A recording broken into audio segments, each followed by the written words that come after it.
Hello friends. நான் அஸ்வின் பாபு. இன்னைக்கான video ரொம்ப முக்கியமான வீடியோ. எத பத்தி இருக்க போதுன்னு பார்த்தீங்கன்னா, நான் யாருக்கு ஓட்டு போட போறேன்னு நான் சொல்றேன். நான் ஓட்டு போடுற அந்த ஒரு கட்சி தான் அடுத்த தமிழ்நாட்ட 5 வருஷம் ஆளப்போது. அந்த 5 வருஷத்துக்கு அவங்க எடுக்க போற முடிவு தான் எனக்கு அடுத்து வர ஜெனரேஷன் வரைக்கும் அது ரொம்பவே ப்ராப்பரா போய் சேரப்போது. அப்படின்னு இந்த வீடியோ பார்க்குற தமிழ்நாட்டுல இருக்க ஒவ்வொருத்தரும் நெனச்சா மட்டும் தான் தமிழ்நாட்டுல சரியான ஆட்சி கொண்டு வர முடியும். கொஞ்சம் பின்னாடி யோசிச்சு பாருங்களேன். பல வருஷமா தமிழ்நாட்ட யார் ஆண்டுகிட்டு இருக்காங்க? 2டே கட்சி. ஒண்ணு ஏடிஎம்கே இல்லன்னா டிஎம்கே. 2 கட்சியும் மாறி, மாறி ஆண்டுகிட்டு இருக்காங்க. தமிழ்நாடு எந்த அளவுல இருக்கு? சூப்பரா வளர்ந்திருக்கான்னு கேட்டா, கண்டிப்பா சூப்பரா வளர்ந்திருக்கு. நார்த்த கம்பேர் பண்ணும்போது யாரையுமே கம்பேர் பண்ணாம நம்ம இருக்கவே முடியாது. கம்பேர் பண்ணி தான் ஆகணும். ஆனா கம்பேர் பண்ணிட்டு, நம்ம அதே பொசிஷன்ல இருக்கக்கூடாதுன்றது தான் என்னுடைய பாயிண்ட்டா இருக்குங்க. நார்த்த பார்த்துட்டு நம்ம ஓகே நார்த்தோட நம்ம சூப்பரா இருக்கோம். ஓகே இது எனக்கு போதும். அப்படி சொல்ல முடியாது. ஏன்னா என்னுடைய பொட்டன்ஷியல்க்கு ஏத்த மாரி தமிழ்நாடு வளர்ந்தாகணும். தமிழ்நாட்டுல அவ்ளோ பொட்டன்ஷியல் இருக்கு. அவ்ளோ இண்டஸ்ட்ரீஸ் இருக்கு. அவ்ளோ ஃபேக்டரிஸ் இருக்கு. அவ்ளோ ஸ்டார்ட் அப்ஸ் இருக்கு. எல்லாமே வளர்ந்தாகணும்.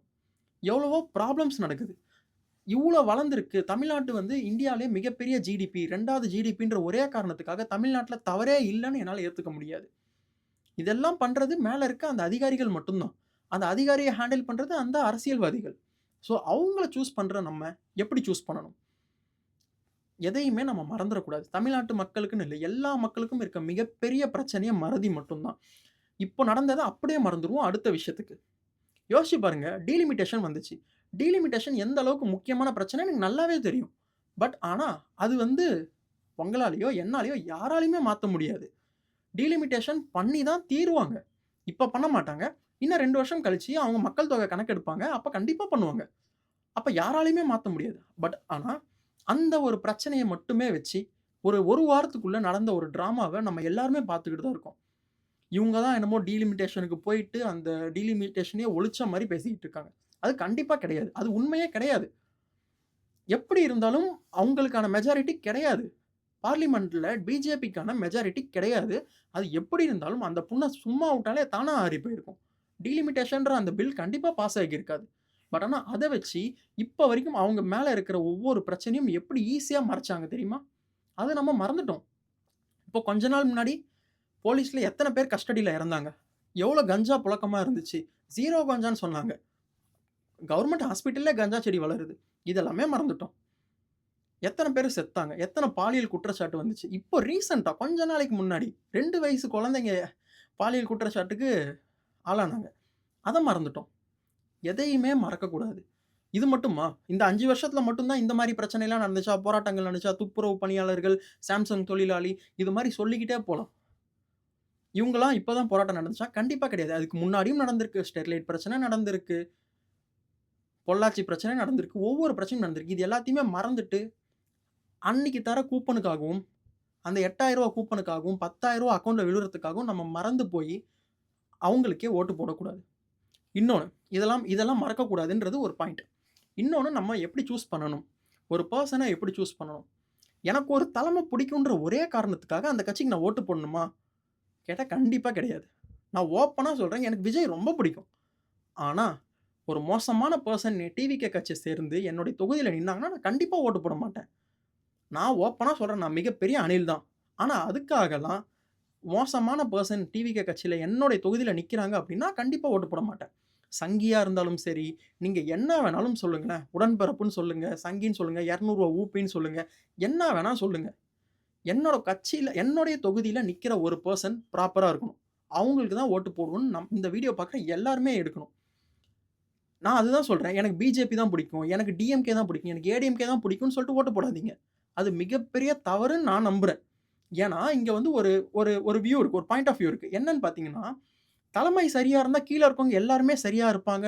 சரியா மாத்திருவாங்க. அப்படின்னு நம்பி, நம்பி இப்ப வரைக்கும் ஊழல்ல மூழ்கி முத்தெடுத்துக்கிட்டு இருக்க கட்டத்துல தான் நம்ம இருக்கோம். இல்லைங்களா? அது மிகவுமே தப்புன்னு நான் நம்புறேன்.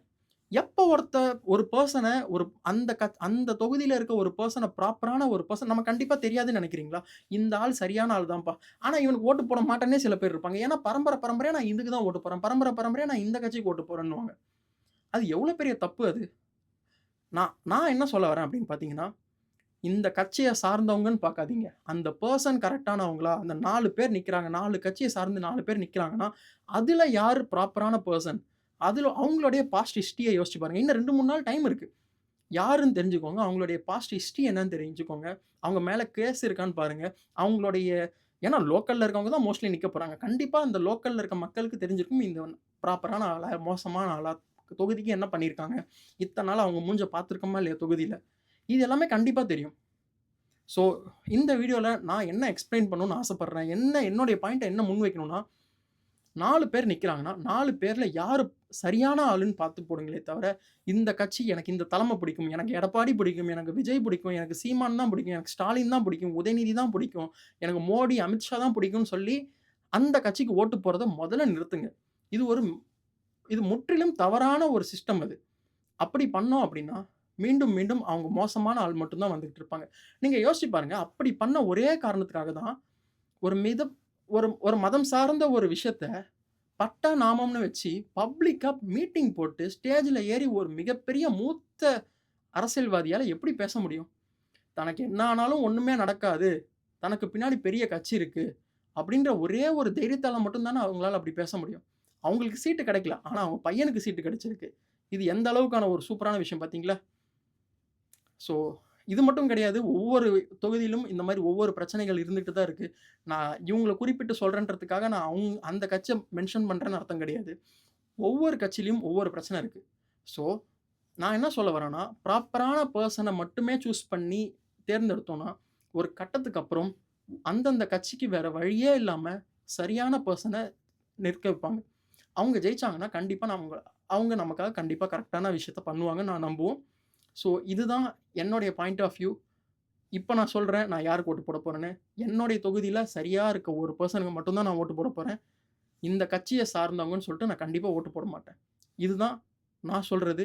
நீங்க என்ன நினைக்கிறீங்கன்னு, என்னுடைய பாயிண்ட் ஆஃப் வியூ கரெக்ட்டா? தப்பா? இல்லையான்னு கமெண்ட்ல சொல்லுங்க. நான் கண்டிப்பா தெரிஞ்சுக்கிறேன். இந்த வீடியோ புடிச்சிருந்தா லைக் பண்ணுங்க, ஷேர் பண்ணுங்க, சப்ஸ்கிரைப் பண்ணுங்க. நாளைக்கான வீடியோல பார்ப்போம். Thank you. பாய்.